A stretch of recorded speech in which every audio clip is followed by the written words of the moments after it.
نحمده ونصلي على رسوله الكريم اما بعد فاعوذ بالله من الشيطان الرجيم بسم الله الرحمن الرحيم رب اشرح لي صدري ويسر لي امري واحلل عقدة من لساني يفقهوا قولي. ہماری آج کی گفتگو کا موضوع ہے قرآن مجید اور ہم.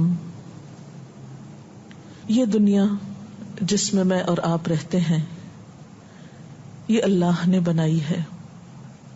کوئی بھی چیز خود سے خود نہیں بنا کرتی. جن چیزوں کو ہم آٹومیٹک کہتے ہیں خودکار، وہ بھی کسی کے بنانے اور کسی کی پروگرامنگ سے آٹومیٹک ہوتی ہیں، خود سے نہیں بنتی. ایک چھوٹی سی سوئی بھی خود نہیں بنتی، بنانے والے کے بنانے سے بنتی.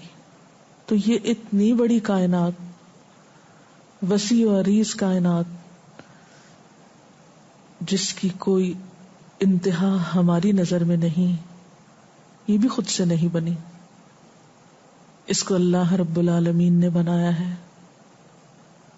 اور یہ ساری کائنات اسی کی مرضی کے مطابق کام کر رہی ہے. اس کائنات میں ہمیں، مجھے اور آپ کو، ہمیں بھی اللہ نے بنایا ہے. اگر ساری کائنات اللہ کی مرضی کے مطابق کام کر رہی ہے تو مجھے اور آپ کو بھی اللہ کی مرضی کے مطابق یہ زندگی گزارنی چاہیے. کہیں ایسا نہ ہو کہ زمین و آسمان تو اپنا آپ اپنے رب کے حوالے کیے ہوئے ہوں، اس کے فرما بردار ہوں، اس کے اطاعت گزار ہوں، اور ہم عقل و شعور رکھنے والے انسان اس کی نافرمانی میں دن رات گزار رہے ہوں. نہیں، انسان کو یہ زیب نہیں دیتا. لیکن سوال یہ پیدا ہوتا ہے کہ پھر انسان اگر اپنے رب، اپنے خالق، اپنے مالک کی مرضی کے مطابق زندگی بسر کرنا چاہتا ہے تو اس کو کیا کرنا چاہیے؟ اس کو رب کی مرضی کہاں سے معلوم ہوگی؟ رب کی مرضی دو طریقوں سے معلوم ہوتی ہے، ایک پیغمبروں کے ذریعے اور ایک کتابوں کے ذریعے. پیغمبروں میں آخری پیغمبر محمد الرسول اللہ صلی اللہ علیہ وسلم، جن پر آخری کتاب قرآن مجید نازل ہوا. یہ دو ہدایت کے ذرائع ہمارے سامنے موجود ہیں. الحمدللہ ہم ان خوش قسمت انسانوں میں سے ہیں جن کے پاس ہدایت کے یہ دو سورسز بہت اوتھینٹک طریقے سے، قابل اعتماد ذریعے سے، پورے کے پورے درست طریقے پر پہنچے ہیں. ہمارے پاس وہ کتاب ہے جس کے کھلتے ہی یہ دعویٰ کیا جاتا ہے کہ ذالک الکتاب لا ریب فیہ، یہ وہ کتاب ہے جس میں کوئی شک نہیں. اور دوسری طرف محمد الرسول اللہ صلی اللہ علیہ وسلم، ان کے بارے میں یہی کتاب گواہی دیتی ہے ما آتاکم الرسول فخذوہ وما نہاکم عنہ فانتہوا، جو تم کو رسول دیتے ہیں وہ لے لو، جس سے روکتے ہیں اس سے رک جاؤ. لقد کان لکم فی رسول اللہ اسوۃ حسنہ، تمہارے لیے اللہ کے رسول صلی اللہ علیہ وسلم کی زندگی میں خوبصورت نمونہ ہے، بہترین نمونہ ہے. اگر ہم واقعی صراط مستقیم چاہتے ہیں، اللہ کی رضا چاہتے ہیں، اس کی اطاعت کرنا چاہتے ہیں، تو ممکن نہیں کہ پھر ان کے بغیر کر سکے.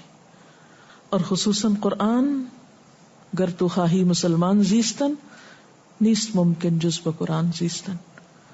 اگر چاہتے ہو کہ مسلمان بن کے جیو تو ممکن ہی نہیں کہ قرآن کے بغیر مسلمان بننے کا کوئی تصور ہو. اس لیے میرے اور آپ کے لیے اس کے سوا کوئی چارہ نہیں کہ ہم اس عظیم کتاب سے، اس عالی شان کتاب سے اپنا مضبوط تعلق قائم کریں.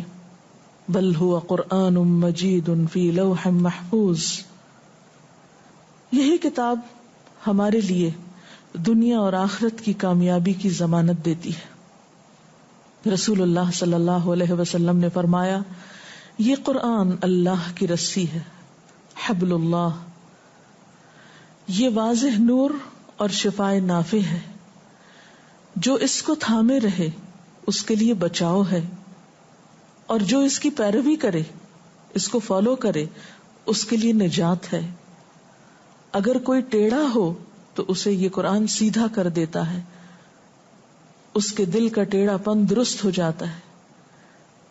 اس کتاب کی عجائبات ختم ہونے کو نہیں آتے، اور بار بار پڑھنے سے یہ پرانا نہیں ہوتا. یہ قرآن عجبا ہے. یہ نبی اکرم صلی اللہ علیہ وسلم کو ملنے والا معجزہ خالدہ ہے، قیامت تک باقی رہنے والا معجزہ ہے. ہمارے لیے لازم ہے کہ ہم اس پر ایمان لائیں.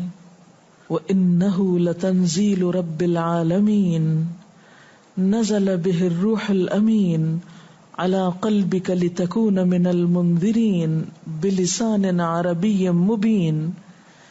اور یہ قرآن تمام جہانوں کے پروردگار نے اتارا ہے. اس کو امانت دار فرشتہ لے کر آپ کے دل پر اترا ہے تاکہ آپ لوگوں کو خبردار کرتے رہیں. یہ قرآن واضح عربی زبان میں نازل ہوا ہے.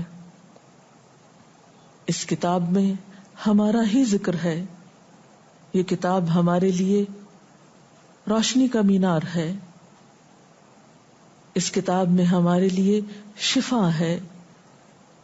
یا ایھا الناس قد جاءتکم موعظۃ من ربکم وشفاء لما فی الصدور. اے لوگو، تمہارے پاس تمہارے رب کی طرف سے نصیحت آ چکی ہے اور شفا ان بیماریوں کے لیے جو سینے میں ہے، سارے دکھوں کا علاج، غم کا علاج، ڈپریشن کا علاج، سب بیماریوں کا مداوا، وہدن اور ہدایت، ورحمۃ للمؤمنین اور ایمان لانے والوں کے لیے باعث رحمت. قل بفضل اللہ وبرحمتہ فبذلک فلیفرحوا ھو خیر مما یجمعون. کہہ دیجئے کہ اللہ کے فضل اور اس کی رحمت پر چاہیے کہ خوش ہو جائیں. یہ کتاب ہر اس چیز سے بہتر ہے جسے لوگ سمیٹ رہے ہیں، جسے لوگ جمع کر رہے ہیں. اس لیے اس کتاب کے ساتھ تعلق دنیا اور آخرت میں انسان کے لیے سکھ ہی سکھ اور امن ہی امن کا باعث ہے.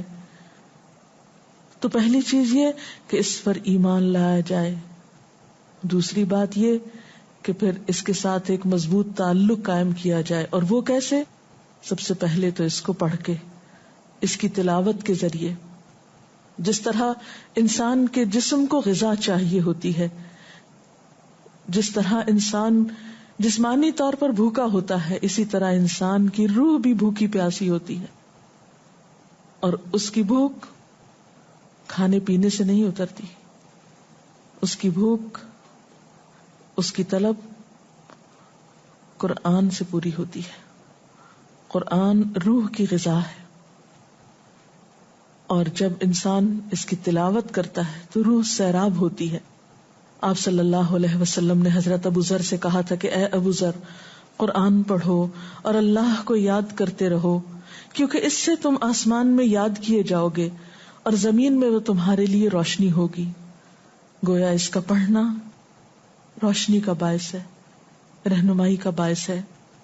پڑھنے کے لیے ضروری ہے، اور اس سے صحیح فائدہ اٹھانے کے لیے کہ اس کے پڑھنے کا حق ادا کیا جائے. الذین آتیناہم الکتاب یتلونہ حق تلاوتہ اولئک یؤمنون بہ. وہ لوگ جن کو ہم نے کتاب دی وہ اس کو اس طرح پڑھتے ہیں جیسے پڑھنے کا حق ہے، یہی لوگ اس پر ایمان لاتے ہیں. اولئک یؤمنون بہ. ایمان کا تقاضا یہ ہے کہ اس کتاب کے پڑھنے یا اس کی تلاوت کا حق ادا کیا جائے. اور حق ادا کرنے میں یہ بات آتی ہے کہ ہم جیسے اتری ہے ویسے ہی پڑھیں، درست ادائیگی کے ساتھ. اور صرف درست ادائیگی ہی نہیں بلکہ اس کتاب کی قرأت میں حسن پیدا کرتے ہوئے. رسول اللہ صلی اللہ علیہ وسلم نے فرمایا لیس منا من لم یتغن بالقرآن. وہ ہم میں سے نہیں جو قرآن کو خوش آوازی سے نہ پڑھے، یعنی اہتمام کے ساتھ اپنی آواز کو خوبصورت بناتے ہوئے اس کی تلاوت کرنی چاہیے. آپ صلی اللہ علیہ وسلم نے یہ بھی فرمایا زینوا القرآن باصواتکم. قرآن کو اپنی آوازوں سے مزین کرو، یعنی اسے خوبصورت انداز میں پڑھو. ایک اور جگہ پر ہے، آپ نے فرمایا قرآن کو اپنی اچھی آوازوں کے ذریعے حسین بناؤ، کیونکہ اچھی آواز قرآن کے حسن میں اضافہ کرتی ہے. یعنی قرآن تو ویسے ہی حسین ہے، لیکن خوبصورت آواز سے اس کو پڑھنا اسے اور حسن بخشتا ہے، اور زیادہ مؤثر ہو جاتی ہے تلاوت اور قرات، اور پھر دل کی حالت بھی اسی اعتبار سے بدلتی ہے. حضرت طاؤس سے مرسلن روایت ہے، کہتے ہیں کہ آپ سے پوچھا گیا کہ کوئی شخص قرآن کو اچھی آواز سے اور اچھے طریقے سے پڑھنے والا ہے؟ آپ نے فرمایا وہ شخص کہ جب تم اسے پڑھتے ہوئے سنو تو تمہیں ایسا معلوم ہو کہ وہ اللہ سے ڈر رہا ہے. اچھی طرح پڑھنے میں کیا چیز آتی ہے؟ اچھا پڑھنے والا کون ہے؟ کیا صرف خوبصورت آواز سے پڑھنے والا؟ نہیں، اس کی پہچان یہ بتائی گئی کہ جب وہ پڑھ رہا ہو تو تمہیں محسوس ہو کہ وہ اللہ سے ڈر رہا ہے. کیونکہ محض گائکی کے انداز میں پڑھنا ہی کافی نہیں، بلکہ اس کو دل لگا کر پڑھنا اور اپنی روح کو اس میں شامل کر کے پڑھنا، وہ اسے خوبصورتی دیتا ہے. اور جس طرح کوئی شخص دنیا میں اہتمام کے ساتھ اس کو پڑھتا ہے، قیامت کے دن ویسا ہی معاملہ اس کے ساتھ کیا جائے گا. حدیث پاک میں آتا ہے، نبی صلی اللہ علیہ وسلم نے فرمایا جو شخص دنیا میں قرآن سے شغف رکھتا تھا، قیامت کے دن اس سے کہا جائے گا قرآن پڑھتا جا اور بلندی کی طرف چڑھتا جا، اسی رفتار سے ٹھہر ٹھہر کے پڑھ جس طرح تو دنیا میں ٹھہر ٹھہر کے پڑھتا تھا. تیری منزل وہ آخری آیت ہوگی جہاں تک تو پڑھتا جائے گا، یعنی اتنے ہی درجے تیرے بلند ہوتے چلے جائیں گے. آپ صلی اللہ علیہ وسلم نے یہ بھی فرمایا قرآن کا ماہر قرآن کے لکھنے والے معزز اور پاکیزہ فرشتوں کے ساتھ ہوگا، یعنی VIP میں شمار ہوگا، خاص اہتمام سے رکھا جائے گا. اور جو شخص قرآن مجید کو اٹک اٹک کے پڑھتا ہے اور مشکل سے پڑھتا ہے اس کے لیے دگنا اجر ہے، یعنی محروم کوئی بھی نہیں. جس طرح دنیاوی معاملات میں ہم بہتر سے بہتر کی تلاش میں رہتے ہیں، اسی طرح قرآن پاک کے معاملے میں ہمیں بہتر سے بہتر کی تلاش میں رہنا چاہیے. قرآن پڑھنے کے انداز میں مسلسل خوبصورتی اور مسلسل عمدگی پیدا کرتے رہنا چاہیے. قرآن پاک کا گھروں میں پڑھنا گھروں کے بابرکت ہونے کی علامت ہے، یا گھر میں برکت کا ذریعہ ہے.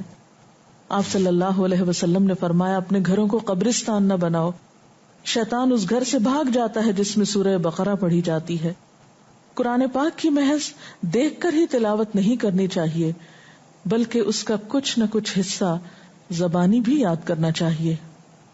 حدیث میں آتا ہے رسول اللہ صلی اللہ علیہ وسلم نے فرمایا جس شخص کے سینے میں قرآن نہیں ہے اس کی مثال اجڑے ہوئے گھر کی سی ہے، ویران گھر کی سی ہے. یعنی کتاب میں تو لکھا ہوا ہے، الفاظ تو موجود ہیں کاغذ پر، لیکن کچھ آپ کے دل میں بھی لکھا ہونا چاہیے، جتنی بھی حیثیت اور استطاعت ہو. رسول اللہ صلی اللہ علیہ وسلم نے یہ بھی فرمایا کہ اگر کوئی شخص قرآن مجید کی تلاوت میں مشغول ہو کر ذکر نہ کر سکے، دعا نہ مانگ سکے، تو اللہ سبحانہ و تعالی اس کو ان لوگوں سے بھی بڑھ کر عطا کرتے ہیں جو اپنے لیے مانگ کر لیتے ہیں، یعنی اللہ تعالیٰ سے دعا مانگتے ہیں. اور اللہ تعالیٰ کے اس کلام کی فضیلت باقی تمام کلاموں پر ایسی ہے جیسی خود اللہ تعالیٰ کی فضیلت باقی ساری مخلوق کے مقابلے میں، یعنی اس کتاب جیسی کوئی چیز ہی نہیں، کوئی کلام ہی نہیں. یاد رکھیے کہ قرآن پاک صرف تلاوت، صرف برکت اور صرف ثواب کمانے کے لیے نہیں آیا، یہ تو انسان کی ذات سے لے کر پوری دنیا کے لیے باعث رحمت ہے. یہ ہماری ہدایت کے لیے آیا ہے، اس لیے ضروری ہے کہ ہم اس کو سمجھ کر پڑھیں، اس میں غور و فکر کریں. قرآن پاک میں آتا ہے کتاب انزلناہ الیک مبارک لیدبروا آیاتہ، یہ ایک کتاب ہے جسے ہم نے اتارا ہے آپ کی طرف تاکہ لوگ اس کی آیات میں تدبر کریں، غور و فکر کریں. وَلِيَتَذَكَّرَ أُولُو الْأَلْبَابِ، اور تاکہ عقل والے اس سے نصیحت حاصل کریں. اور اللہ تعالیٰ خود پوچھتے ہیں افلا یتدبرون القرآن ام علی قلوب اقفالها، کیا یہ لوگ قرآن پر غور و فکر نہیں کریں گے؟ کیا ان کے دلوں پہ تالے پڑ چکے ہیں؟ ان کے دلوں میں قرآن کے جانے کا کوئی راستہ نہیں، یہ دنیا بھر کی باتیں سوچتے ہیں، قرآن کے بارے میں غور و فکر نہیں کریں گے، قرآن کو اپنے دلوں میں جگہ نہیں دیں گے، اس کو اپنی زندگی کا حصہ نہیں بنائیں گے۔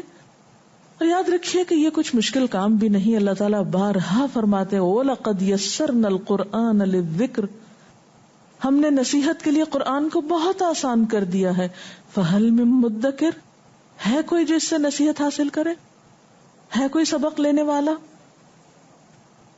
اور بات یہ ہے کہ اگرچہ یہ عربی زبان میں اور وہ زبان ہماری نہیں، لیکن اردو اور عربی میں کچھ بڑا فاصلہ بھی نہیں، تقریباً 70% الفاظ اردو کے ایسے ہیں جو عربی میں بھی موجود ہیں، آپ ان سے مانوس ہیں، اس لیے غور و فکر کچھ مشکل کام نہیں۔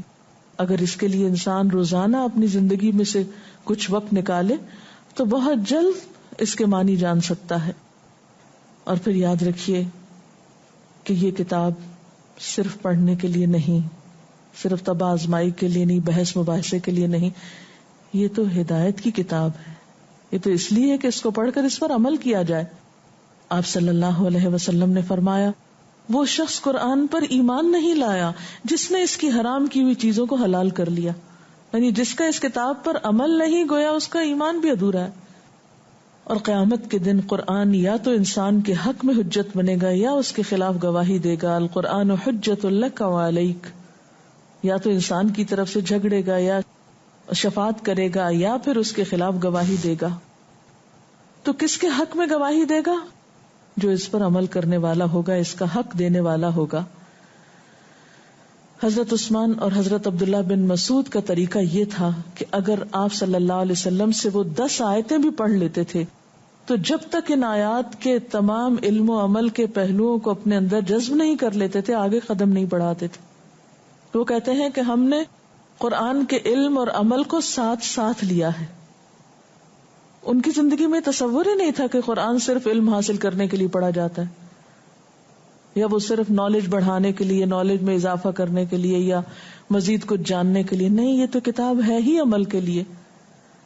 آپ صلی اللہ علیہ وسلم نے فرمایا تم میں سے کوئی شخص اس وقت تک مومن نہیں ہو سکتا جب تک اس کی خواہشات اس چیز کے تابع نہ ہو جائیں جو میں لے کر آیا ہوں۔